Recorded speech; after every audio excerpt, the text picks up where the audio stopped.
From years of anxiety to warrior and mentor, Bradley Robinson created the Anxiety Project to help you end your anxiety naturally. Let's mold the new you and let's end anxiety together.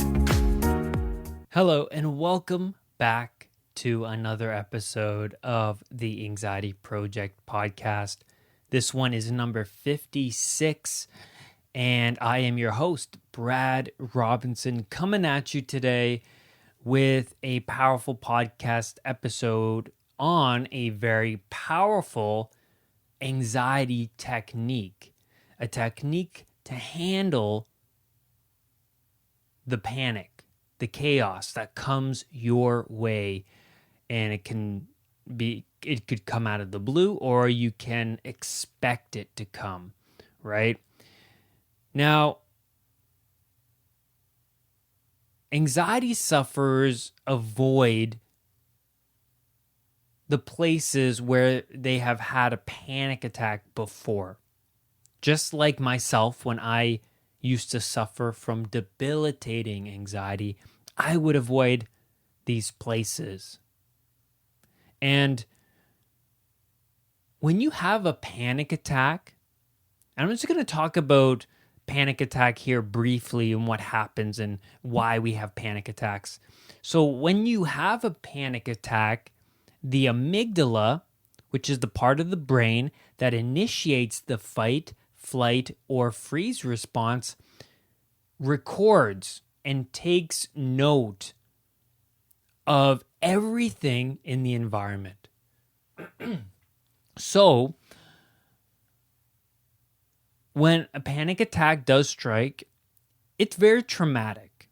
And so the emotional memory of this panic attack gets stored within the amygdala, because the amygdala is the emotional part of the brain. It stores these highly emotional, traumatic moments. And so when you have this panic attack, the amygdala stores all of the environmental information within itself to help you protect yourself later. Because the amygdala is designed to protect you, right? It's been protecting us for hundreds of thousands of years.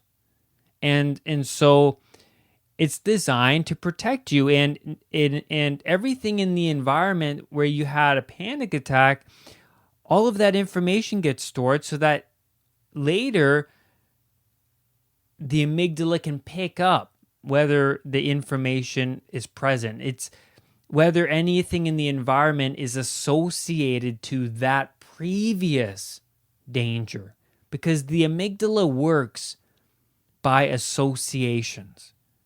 Right? It works by associations. So the amygdala scans the room when you have a panic attack, stores all of that information within itself for later use so that it can protect you later when you happen to come across the same potential danger. All right?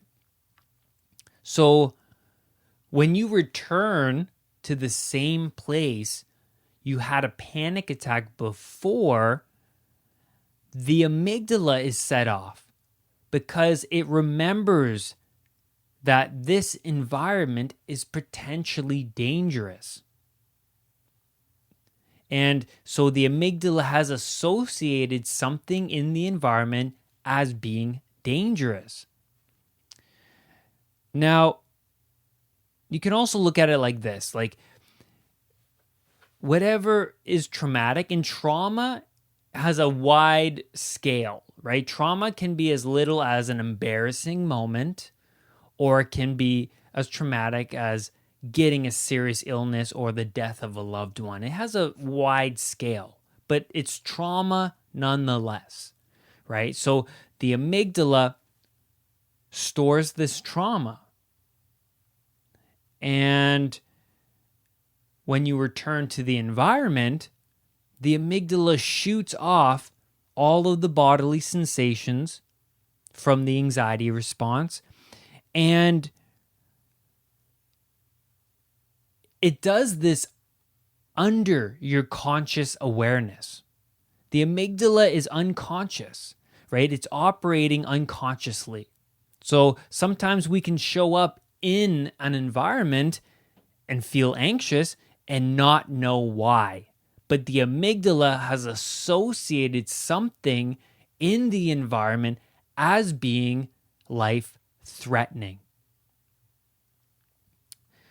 So what do you do when you find yourself in this situation?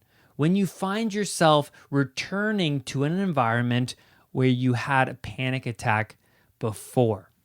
Now, like I said before, used to avoid places that made me feel uneasy and anxious.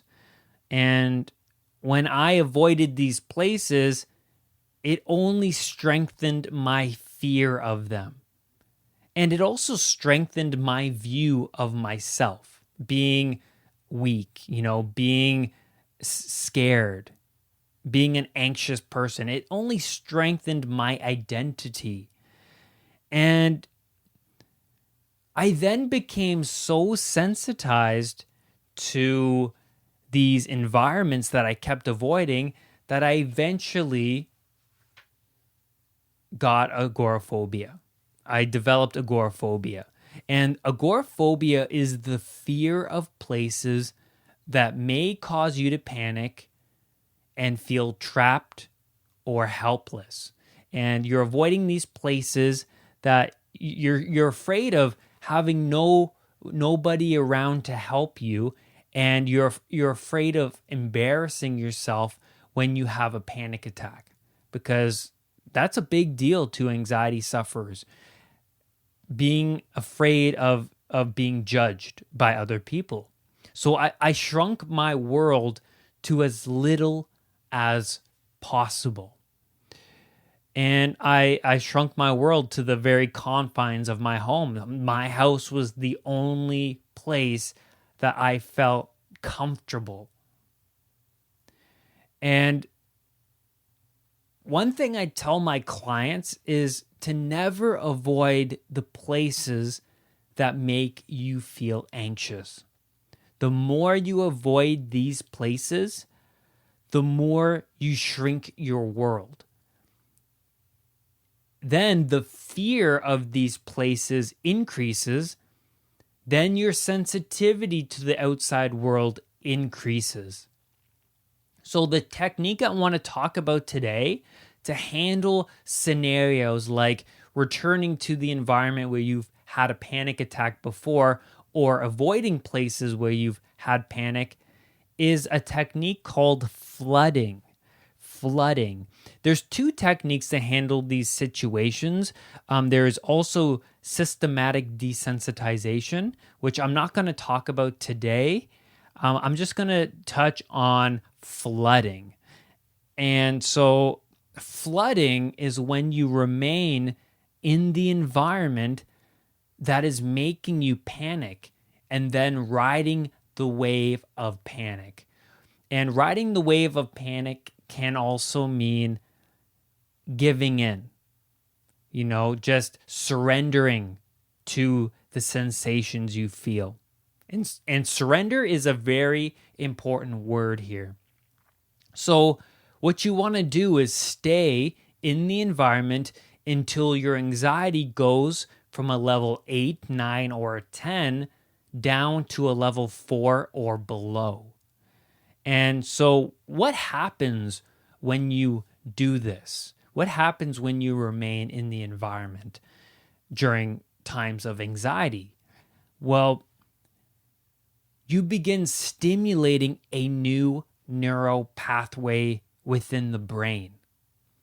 This pathway is then promoting safety to the situation rather than fear.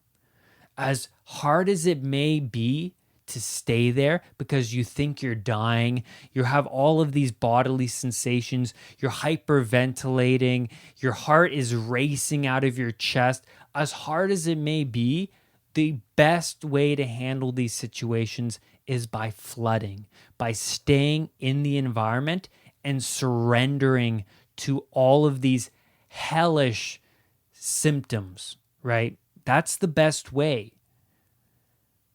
The more you remain in the environment, the less and less sensitized the amygdala becomes. Absolutely huge. So when you remain in that environment and you don't run away, you strengthen a new message in your brain. A new pathway is being formed.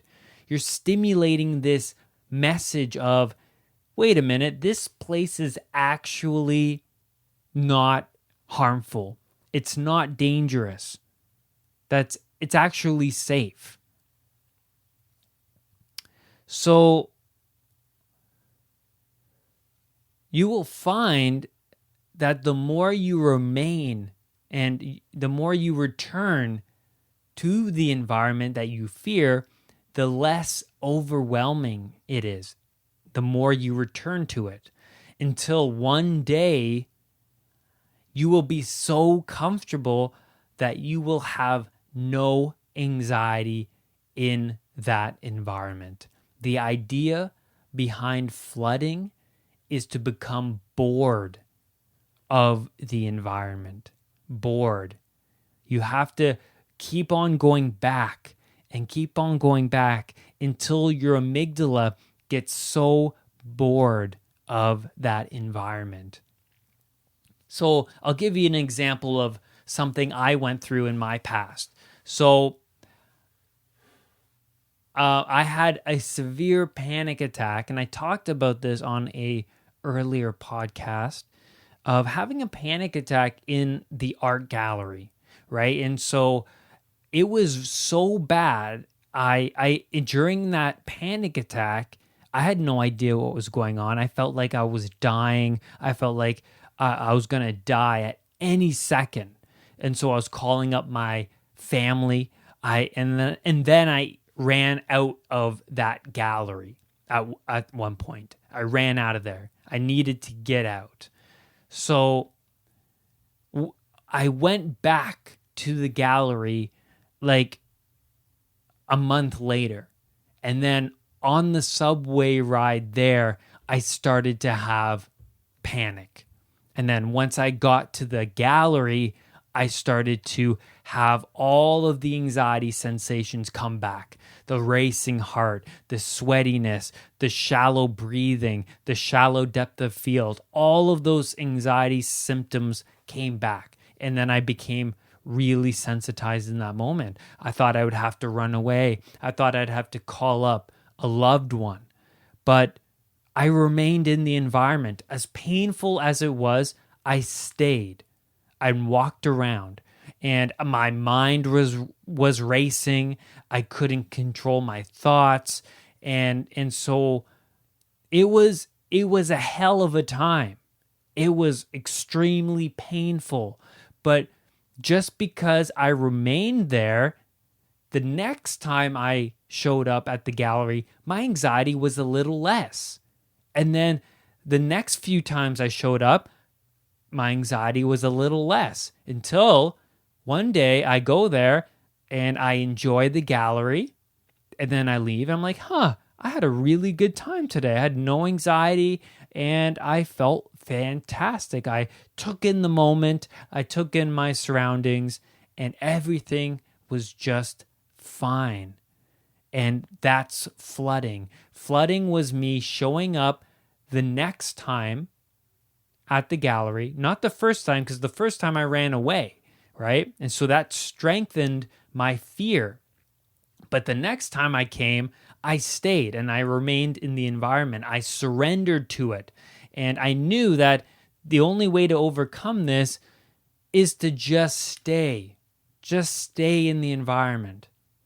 And then my anxiety got a little less, and I was telling the amygdala, hey, this environment, there's nothing to fear here.